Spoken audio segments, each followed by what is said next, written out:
Estamos poniendo la mañana en camino y con mucha alegría abrimos los brazos para recibirle y también para abrazarle a nuestro querido columnista, el ingeniero, docente, investigador, columnista de La Mañana en Camino a cargo del tema inteligencia artificial. Pone La Mañana en Camino, Sebastián García Parra. Buen día, bienvenido, Seba. Vale, muy buenos días para vos y toda la audiencia. ¿Cómo andás? Bien, amigazo, bien, contento de recibirte, contento de conversar con vos y Feliz de estar por contento acá. de empezar a incursionar en un concepto del cual algo nos adelantaste días atrás: capitalismo de la vigilancia. Un tema, sí, un tema mm, que es muy nuevo. A ver, en términos de la historia tecnológica de la humanidad, ni siquiera de la historia de la humanidad, tiene 5 segundos este tema, porque se comenzó a acuñar en la segunda década de los años 2000, eh, y una autora eh, que es una docente de Harvard, una economista, eh, que es Shoshana Zuboff, logró conceptualizarlo en esto que se llama capitalismo de la vigilancia. Ahora, ¿qué es esto?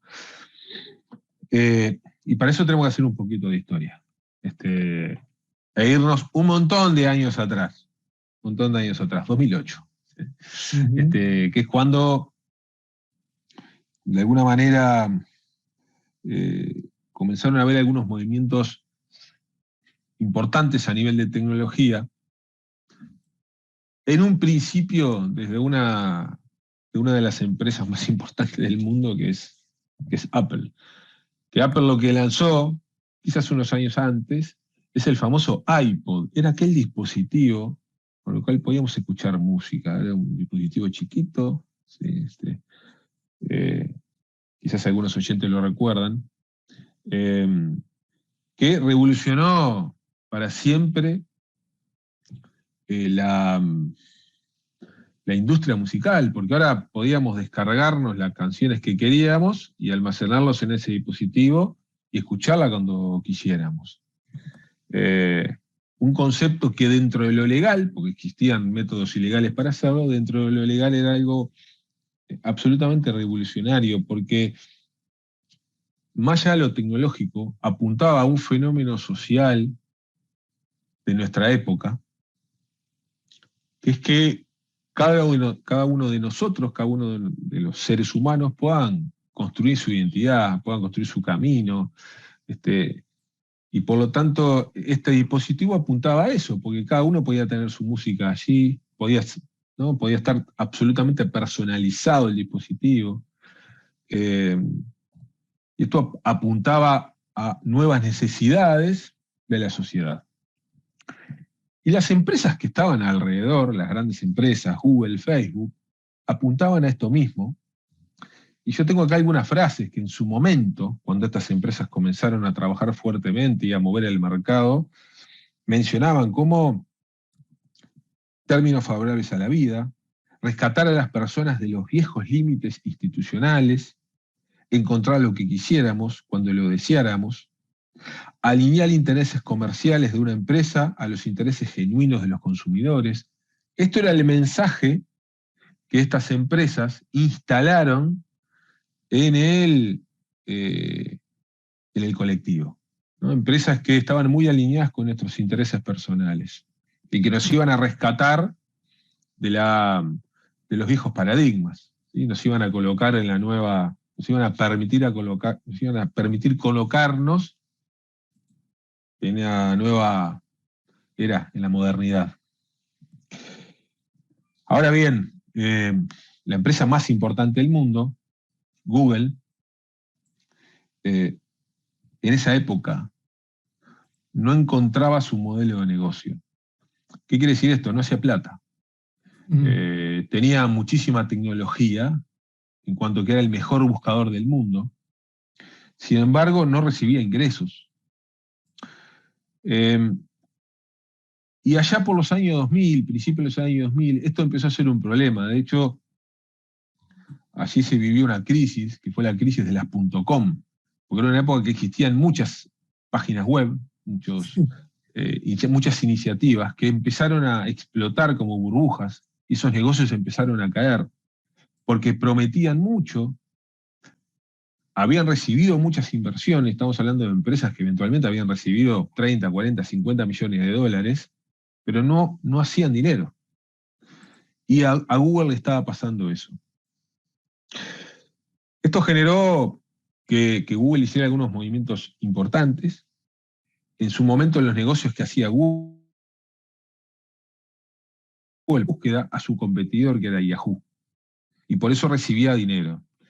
Y vendía su motor de búsqueda a otras empresas, por lo cual también recibía dinero, pero era marginal, por eso ni siquiera lograba cubrir los costos operativos de la empresa.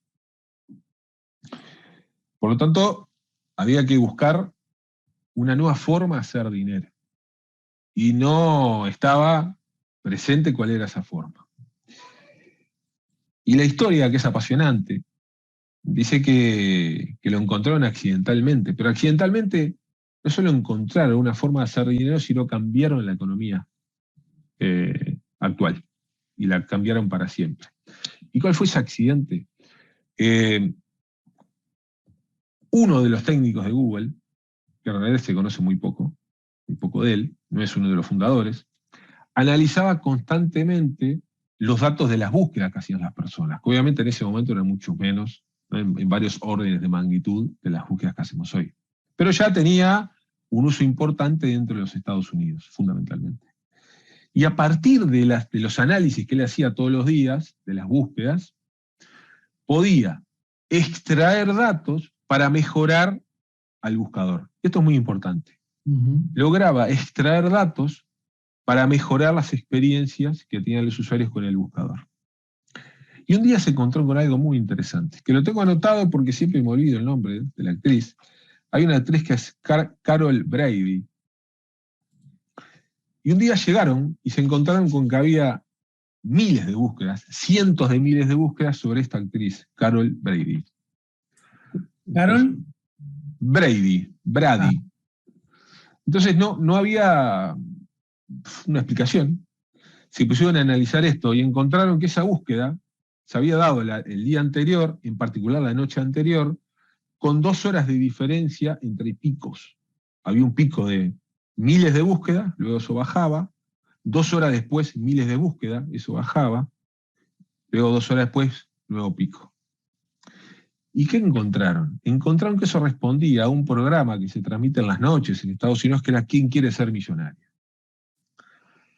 Y que se repetía en distintas horas por los distintos usos horarios de Estados Unidos. Y la pregunta que le habían hecho al participante era ¿cuál era el nombre de soltera de esta actriz?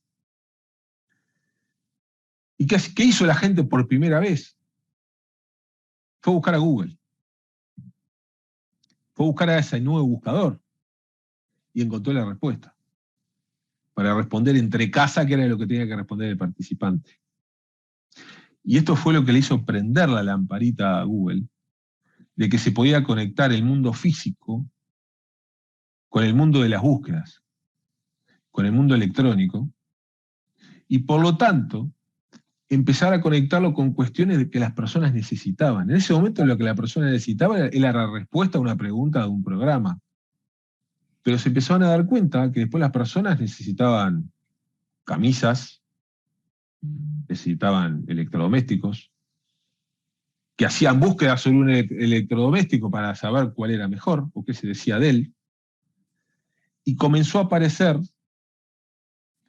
la extracción de datos, no para mejorar el buscador, sino para vendérselo a terceros.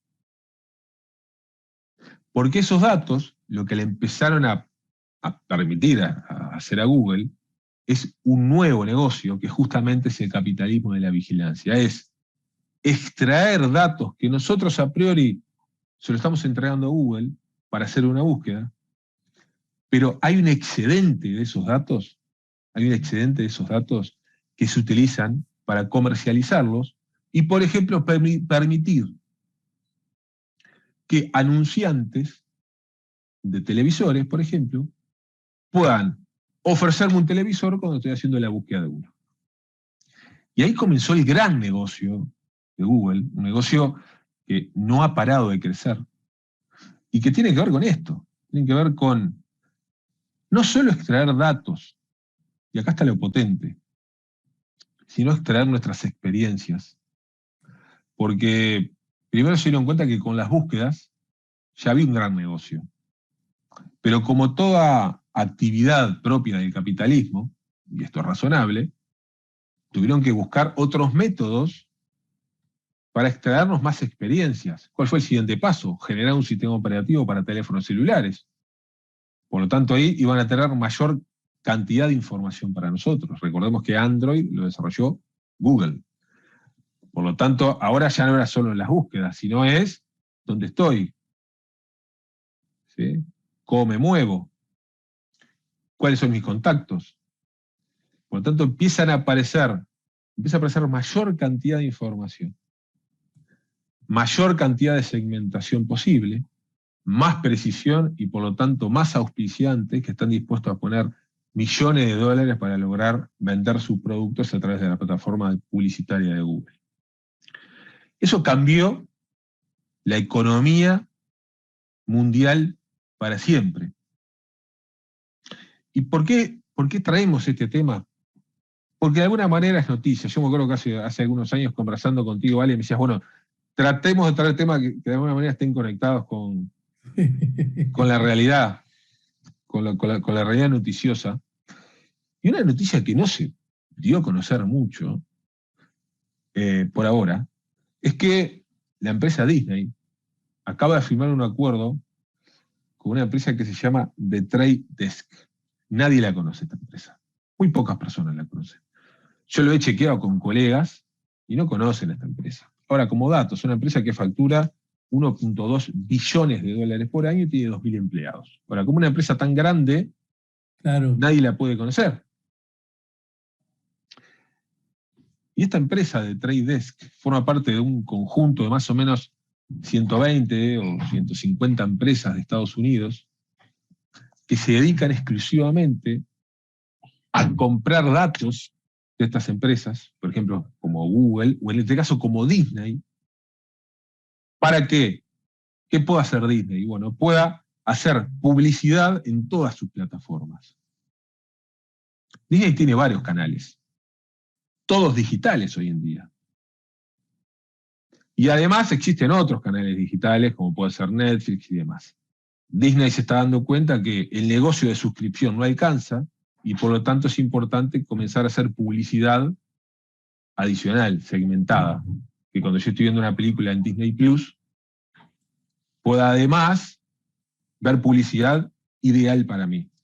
Y el acuerdo que acaba de cerrar Disney es que está comercializando todos nuestros datos a esta empresa, se lo está transfiriendo para que se haga un negocio publicitario.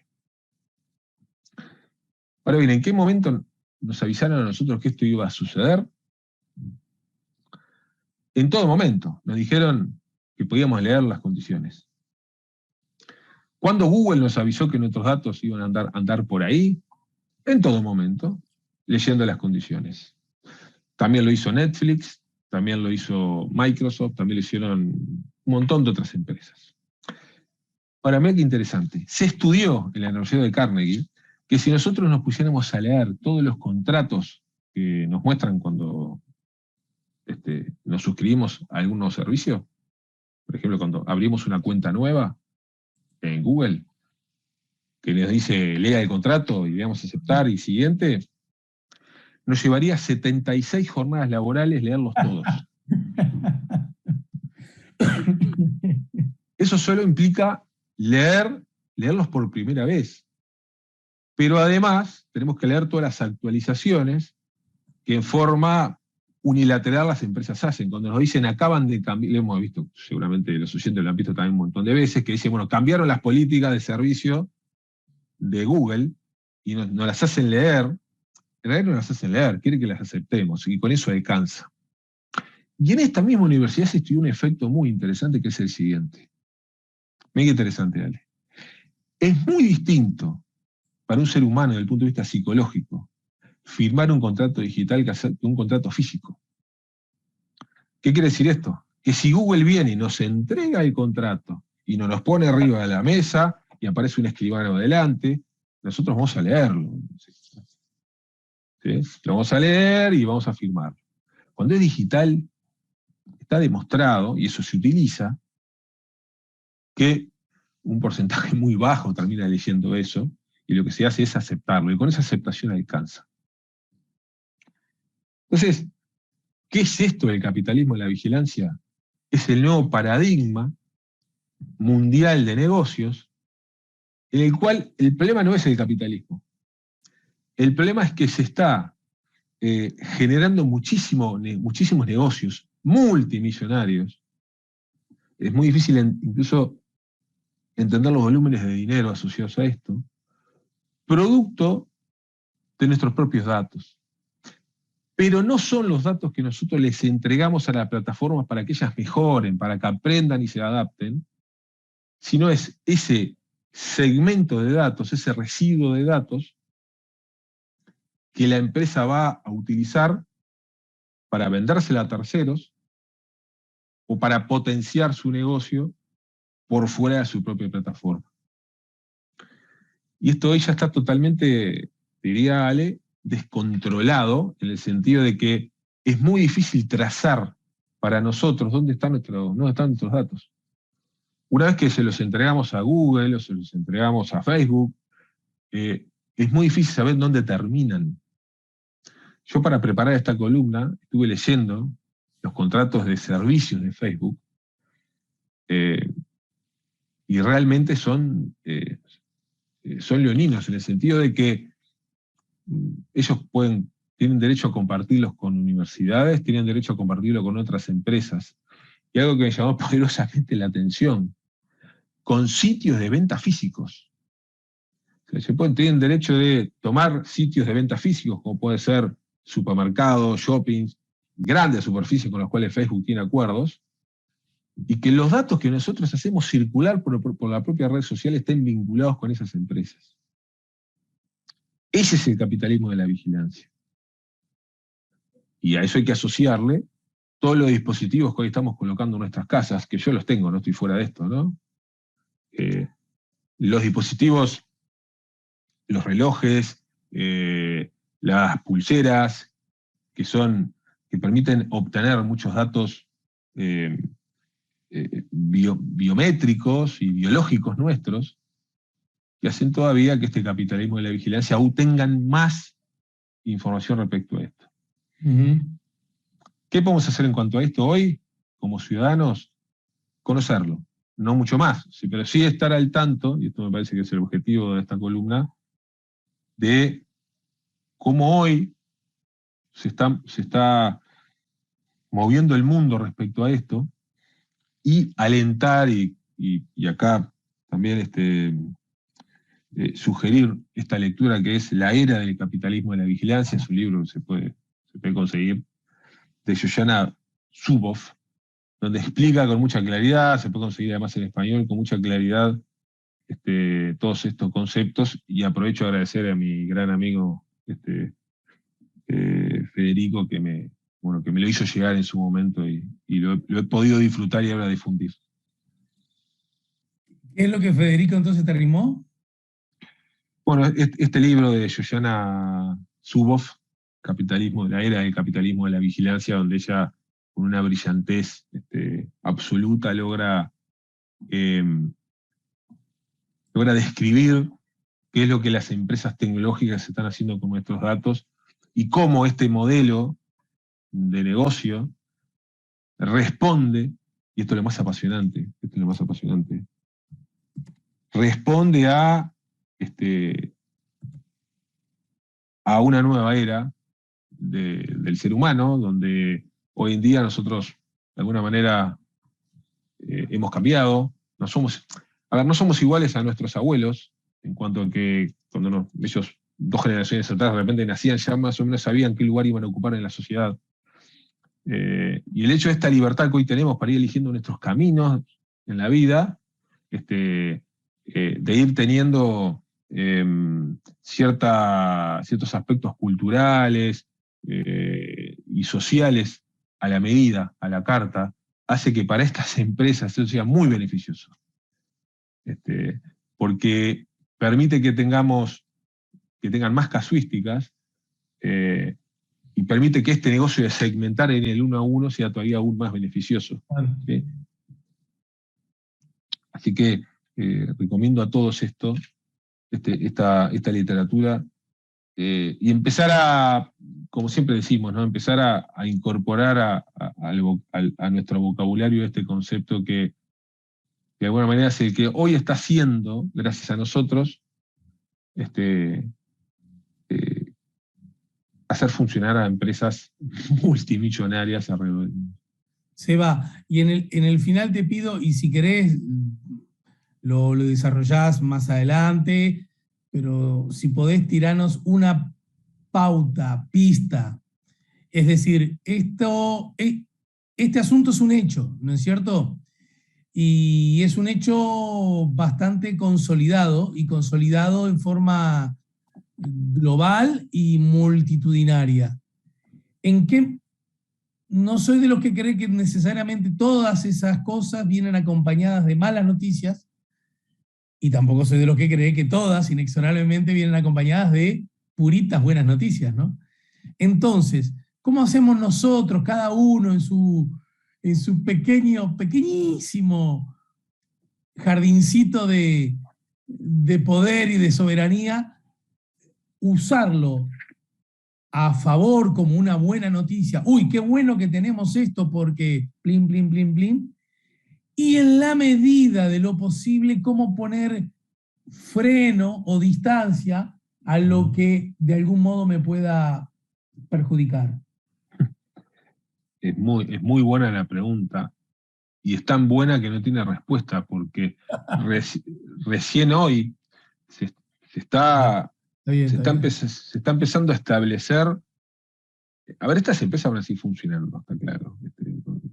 Y este negocio, este capitalismo de la vigilancia va a seguir existiendo, y cada vez está más vigente. Pero yo creo que, y estoy ensayando una respuesta, es empezar a observar nuevos emprendimientos que están surgiendo a nivel mundial, que están intentando ir por otro camino. ¿Y sabes a qué más acordar esto que está surgiendo?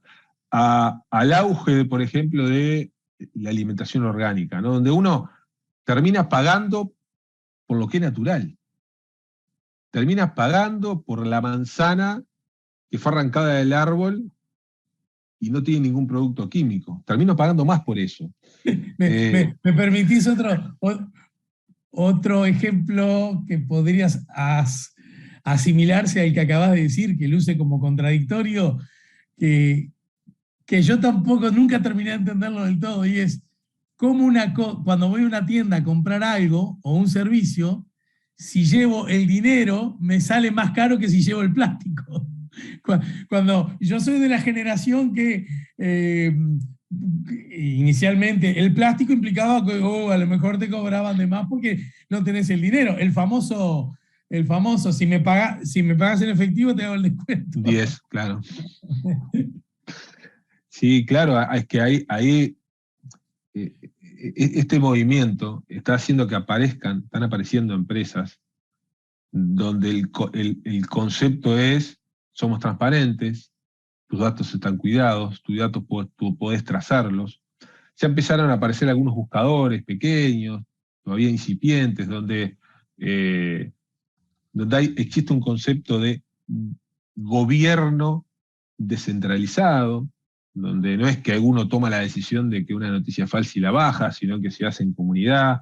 Entonces, está apareciendo este concepto, ¿no? Están apareciendo estas comunidades, y quizás estar atento a eso, porque pueden ser como refugios, como para encontrar servicios similares a los que estas empresas nos dan, pero bajo un ámbito más controlado, más sano, y fundamentalmente más humano, con mayor cuidado al ser humano, que eso en definitiva termina siendo lo más importante.